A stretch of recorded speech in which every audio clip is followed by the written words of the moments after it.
All right, hey Shalom. I'm just coming back with another lesson through the spirit and power of Yahweh, Bahashem, Yahushai, Bahashem Rakah HaKodash. And double honors to the apostles and elders of Great Millstone that rule well, that do teach well, and that have taught me this truth. To you, I say Shalom. And Shalom to you, sincere Akim, that are out there pushing the truth in sincerity and not for vainglory, and risking your lives to do so. Yeah, so, a lot of things are happening out here.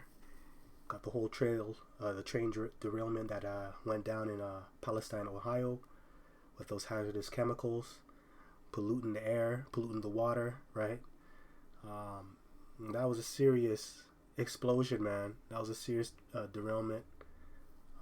That blast, the blast radius spanned out to what, 10 miles? Some people are even comparing it to Chernobyl, which I think that's over exaggerating it a bit. But you have UFOs getting shot down by the US and Canadian government.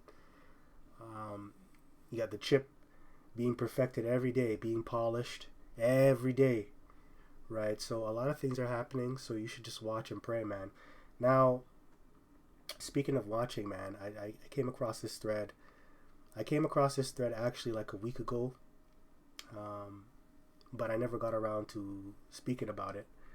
But all of a sudden, I just remembered when I revisited the thread. I remember Elder Apostle Tahar. He made a statement in early 2020 when this whole pandemic came out. Well, yeah, I think it was like mid 2020. When they started pushing the vaccines, right? He made a statement saying that, just be careful who you sleep with, especially if they've gotten the what, because you don't know what that entails. They could be a walking biohazard, right? Or yet alone a walking biological weapon. Who knows? And, it's what he said. It's kind of playing out right now, right? So it says here from Red Voice Media. This is from Twitter. This is a thread.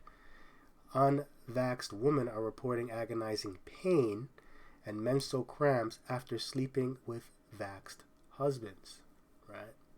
Pfizer documents show that women are exposed to it from you-know-what men through sexual intercourse.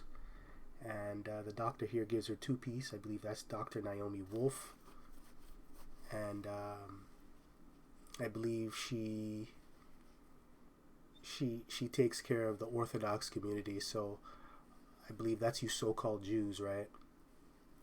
A lot of you guys are experiencing issues with your husbands. All right, so she goes on to explain that a little bit. It's only 23 seconds long. I'll play it for you.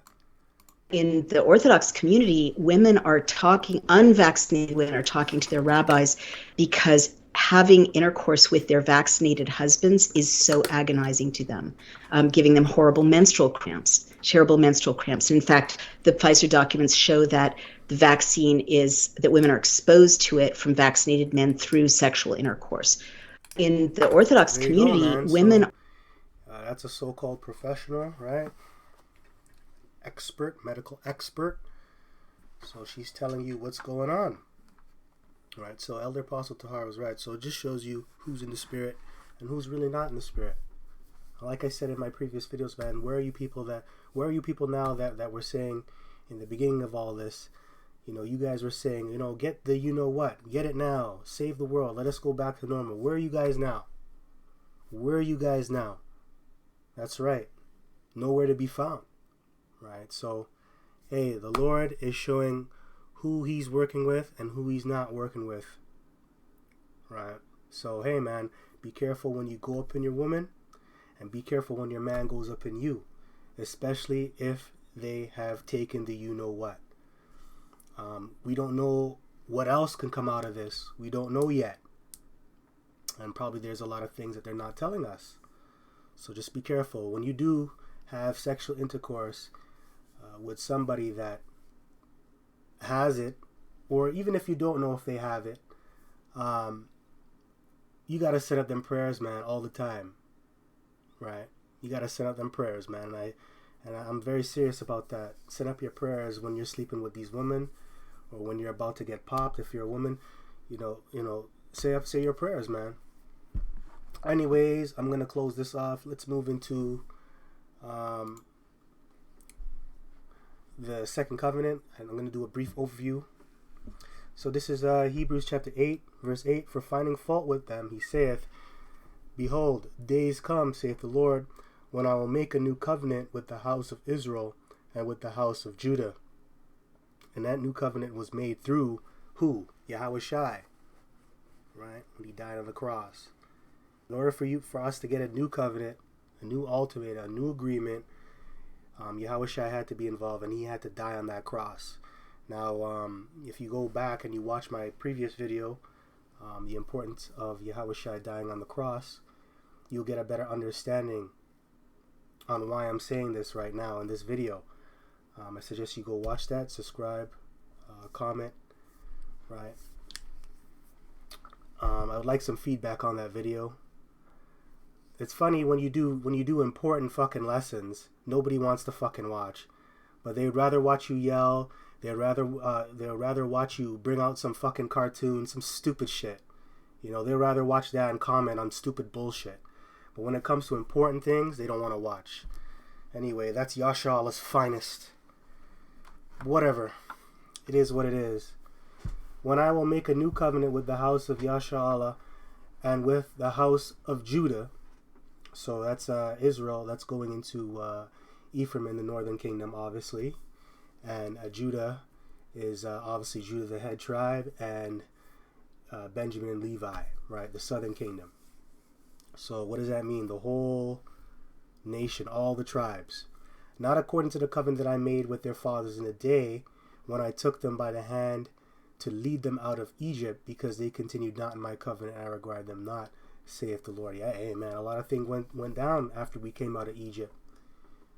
Right, the Lord, he gave Moses the laws, and that was a very serious time, man. He was the first person to see the Lord, right? The only person, right? And he was given the law, statutes, commandments. And then when our people saw that, they still went off. But that's no longer going to be the case in the new covenant when it's fulfilled, right? It's not going to be like how we came out of the land of Egypt. We're not going to be rebellious. You're not going to have the mixed multitude with us complaining, right? It ain't gonna be like that, man. Because they continue not in my covenant, and I regard them not, saith the Lord. For this is the covenant that I will make with the house of Israel after those days, saith the Lord. I will put my laws into their mind and write them in their hearts. That's right. So, hey, these laws are going to be written in our minds, man. We're never going to go off. So we're no longer going to have to go and memorize the commandments. Oh, I just went off here, brother, and I got to go check on what I got to do to get back in the good graces. Right? Oh, I got to do this. No, man. When the second covenant is fulfilled, following the laws is going to be like second nature. It's going to be like breathing. It's going to be so easy, and you're going to love doing it, because right now our people, they don't like serving the Lord.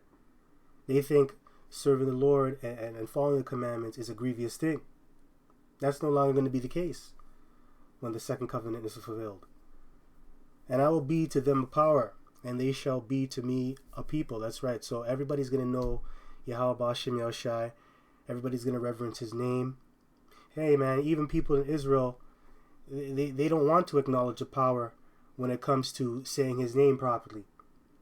They can get breakdowns and do all these other stuff. Sounds great. They have the nice garments on. They look all nice and shiny. But when it comes to saying the name of Yahweh B'Shem Yahushai in the Paleo Hebrew, they have a problem with that. When it comes to breaking down the MOTB and saying it properly, it's a problem. Right? You see, when the second covenant is fulfilled, we ain't going to have that problem. Everybody's going to be saying, all praises, glory, and honor due unto Yahweh B'Shem Yahushai. Right? And they shall be to me a people. That's right. And we're going to be the people that we're supposed to be. Not the people that we are right now. An astonishment. We're no longer going to be cursed. right? Because right now we're in astonishment, and we are given on to madness, right? Deuteronomy 28.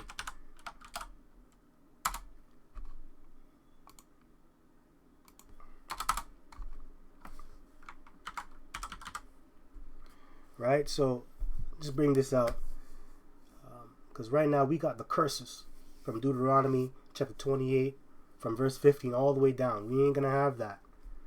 But I want to bring this out. The Lord, Deuteronomy 28 and 28, the Lord Yahweh shall smite thee with madness and blindness and astonishment of heart. And that's our people today, man. They're mad, they're blind, and they have an astonishment of heart. All caught up into all the philosophies of the world, believing in all these doctrines, which, what does that entail? Madness, man. Blindness. Astonishment. Right?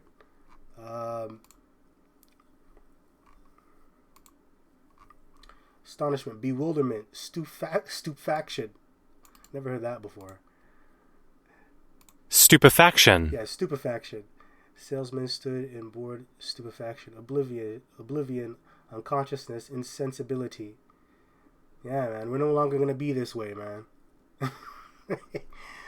Jake is stupid out here, man. You ain't going to have Kyrie coming out here taking back his words when it comes to serving Yahweh Bashim Yashai because he wants to make a quick buck.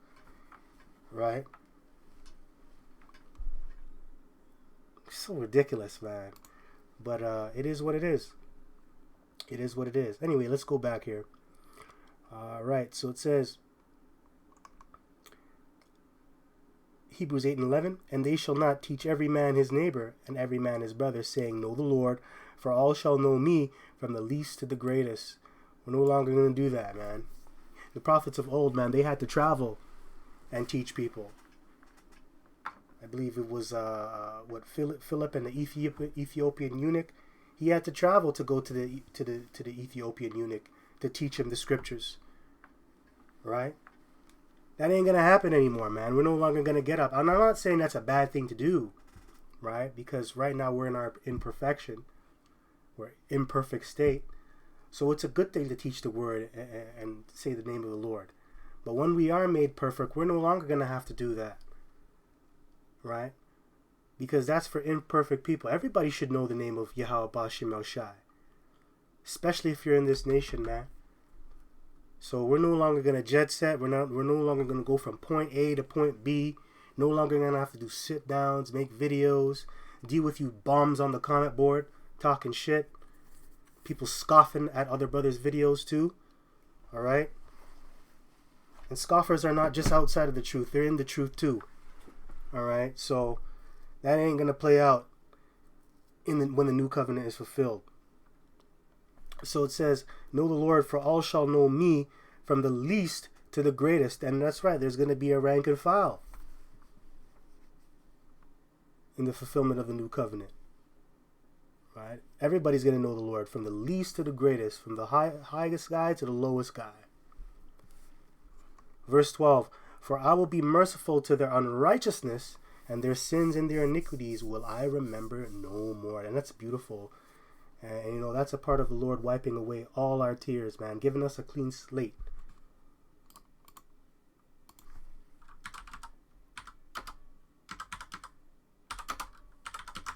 Let's see if I can find that. Yeah. This is Isaiah chapter 25 and 8. And that's a part of the second covenant too, the fulfillment of it, wiping all our tears away.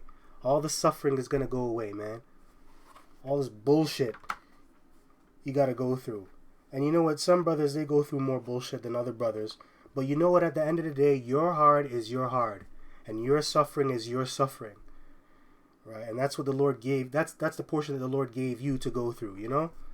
But I don't really look down on any other brother and say that, oh, what they're going through is not hard. Your hard is your hard. That's what the Lord set you up to deal with. And you got to fight through it. But you know what? All these things that we're going through now, all that's going to be taken away. He's going to wipe away all our tears, all our complaints. You losing family, you losing homes, you losing cars, you losing women, you losing money, right? Just losing things, right? Carnal things that can actually uplift you in this life, right? And just sorrows, man, just deaths, losing people, all these things, going through sicknesses, all these pains in the body, right? Plagues of the mind. The Lord, He's going to take all of that away from us, man. So anyways, Isaiah 25:8, it says, He will swallow up death in victory. Who did that? Yahweh Shai. Right? And that's why our tears are going to be wiped away. It starts with Yahweh Shai. Him dying on that cross. He had to shed His blood. He had to cry. So we don't cry. He became poor so we can become rich. Right? And that's why our tears are wiped away. Because of Yahweh Shai and what He did. So go back and look at my video, the importance of Yahweh Shai dying on the cross and the significance behind the veil being split in half, man. That's serious stuff, right? As boring as it may be to you, it's serious. It's for edification, right? And the rebuke, okay, and the Lord power will wipe away tears from off all faces, and the rebuke of His people shall He take away from off all the earth, for the Lord has spoken it. That's right. So we're no longer going to be in astonishment. We're no longer going to be elated with madness. We're no longer going to be blind. We're no longer going to be shamed. Right? Because they hiss and wag their heads when they look at us as a nation. Right? Let me pull that up, because we're always looked down upon. So this is Lamentations chapter 2, verse 15. All that pass by clap their hands at thee, they hiss and wag their head. At the daughter of Jerusalem, saying, Is this the city that men call the perfection of beauty, the joy of the whole earth? That's right. You know what comes with that? They call you nigger, they call you spick, they call you wetback, they call you all these derogatory terms, right? I was reading an article on Vice News about the city of Toronto. The chief of police, the current chief of police, he came out and said, yes, we're more likely to pull guns out on black people, when we approach them. That's the type of shit you got to go through. Carding, stop and frisk, right? You just being in a low position all the goddamn time, man. That's no longer going to be the case in the kingdom. No longer. In fact, it's going to be flipped. Right? It's going to be a trading of places. We're going to be on high. You nations, you're going to be low. Deuteronomy chapter 30 and 7. Right?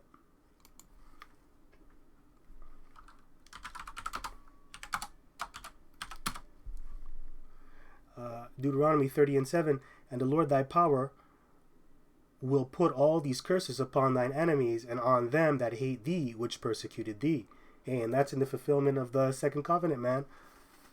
All these curses that are in Deuteronomy, the 28th chapter, verse 15 and down, they're going to be put upon our enemies, man. Verse 8, and thou shalt return and obey the voice of Yahweh and do all his commandments which I command thee this day.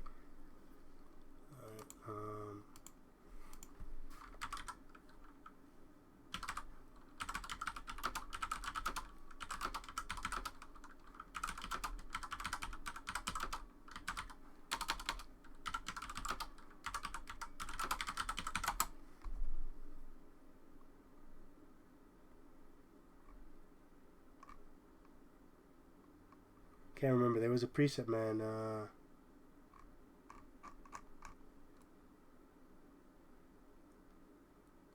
Yeah, here it is.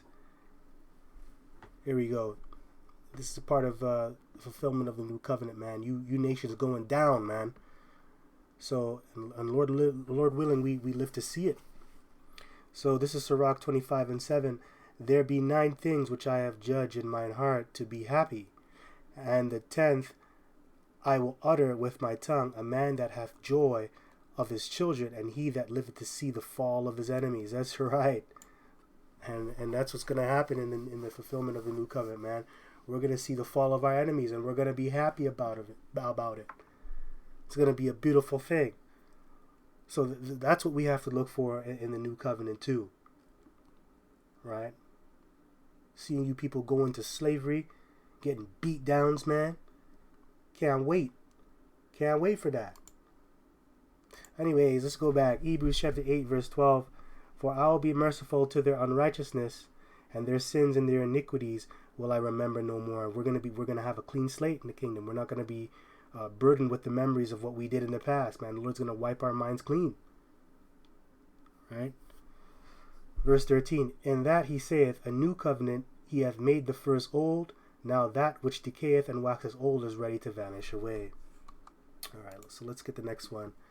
This is Isaiah chapter 61, verse 8. For I, Yahweh, love judgment. I hate robbery for burnt offering, and I will direct their work in truth. And I will make an everlasting covenant with them, and their seed shall be known among the Gentiles. That's right. And we're not going to be infamous. We're going to be renowned. Right? Our seed is going to be renowned. We're not going to be known as losers, man. As undesirable people. Oh, you don't want to marry that guy, you know. Don't marry that black guy. Don't marry that Native American man. Right? But they're going to know us for how mighty we're going to be. Because we are the sons of the living power, right? And their offspring among the people, and all that see them shall acknowledge them, that they are the seed which the Lord hath blessed. That's right. And that's what's going to happen in the new covenant, or that everlasting covenant that's made through Yahushua dying. Right? We're going to be acknowledged for who we are. You know, like I was watching something earlier today on the Proud Family, right? They came back. They made a new, they brought back that series. It's called The Proud Family, Louder and Even Prouder. And because of the wokeness that was shown in the actual show of how you blacks are being treated, guess what? Disney lost 2.4 million subscribers just from that show. And it just shows you, like, people don't want to acknowledge what you went through. And what they're calling that is woke garbage, or anti-white, right? Anti-white propaganda. That's what they call it. But when I looked at what they were talking about, it was actual real things that Jake goes through. You know, slavery. You know, you Jakes, you did build up this place, man. Right? You did build up this place. But it just shows how you're not acknowledged, man. They don't really care about the laborers, or they don't take account to the labor, all the labors that you have done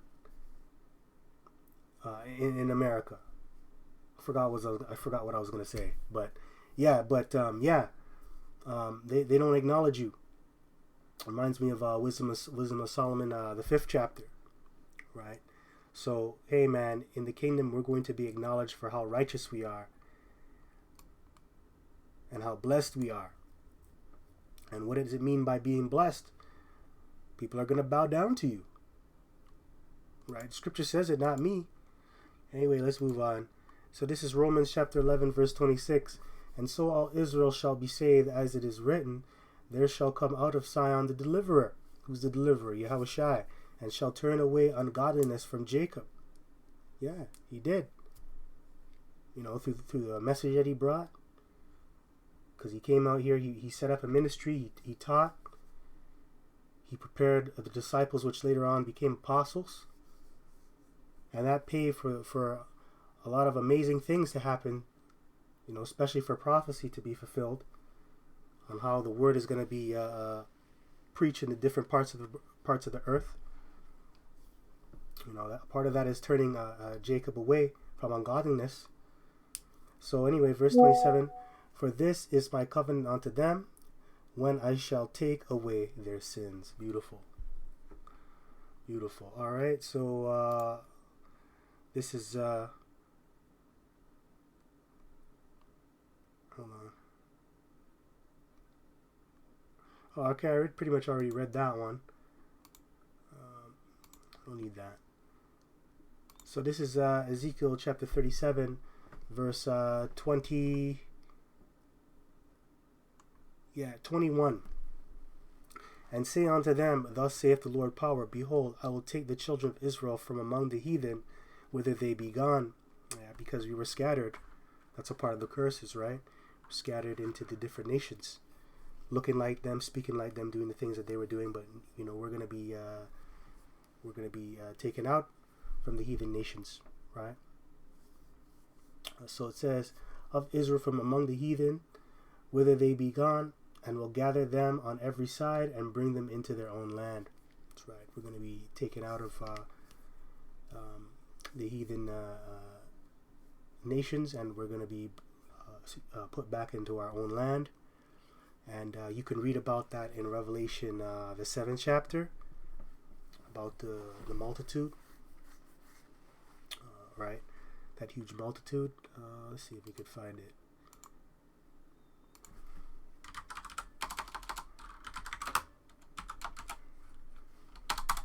Revelation 7. Right. A multitude from the tribulation, right? Revelation chapter 7 and 9. After this I beheld, and lo, a great multitude, which no man could number, of all nations and kindreds and people and tongues, stood before the throne and before the Lamb, clothed with white robes and palms in their hands, and cried with a loud voice, saying, Salvation to our power, which sitteth upon the throne, and unto the Lamb. There you go. And that's going to happen, man. We're going to be brought up from all the nations that we were scattered from, and we're going to be brought back into the fold, right? Okay, so yeah, these are Israelites that they're talking about. These are the Israelite foreigners, the strangers. So it says, and will gather them on every side and bring them into their own land, and I will make them one nation in the land upon the mountains of Israel, and one king shall be king to them all, and they shall be no more two nations, neither shall they be divided into two kingdoms any more at all. So that's when we're going to be united, right? You can't be united now because it's not time for that. A lot of Israelites, they want to be united. They want to come together. Right? So, hey, no, the Lord has to do that. It's not your job to unite the nation. To unite our nation, Israel. That's the Lord's job. Right? So, hey, we're no longer going to be divided. A nation cannot stand it if they are divided, man. So Yahweh Shai, he's going to bring us back together. All right, so this is Amos chapter 9 and 11. And that day will I raise up the tabernacle of David that is fallen, and close up the breaches thereof, and I will raise up his ruins, and I will build it as in the days of old. That's right, so Yahweh Shai, he's going to close up the breaches thereof. That breach is between Ephraim and Judah. He's going to close that up, and he's going to unite the two kingdoms, and we're going to become one kingdom. And when we're united, we're much more powerful. Right? Ephraim is a flame. Judah is a fire.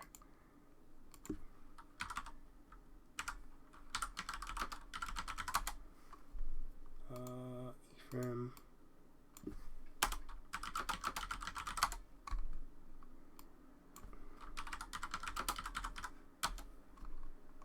I think that's in Obadiah.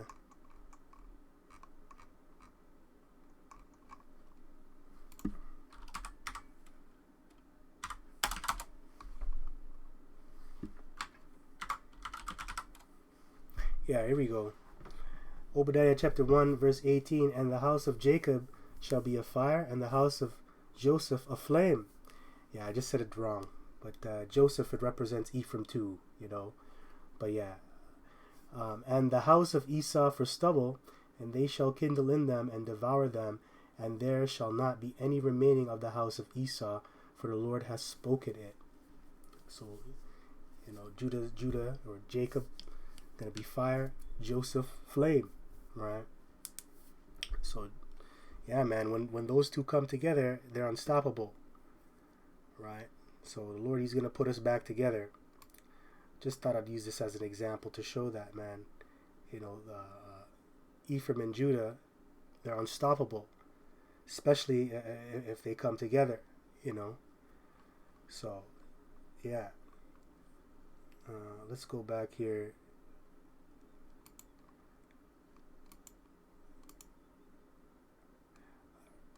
Okay, so I pretty much covered that. Pretty much covered what I wanted. Let's see how much time we're at.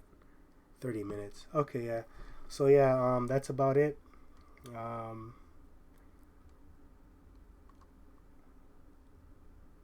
Actually, no, let me just finish it up. Verse 23. Might as well.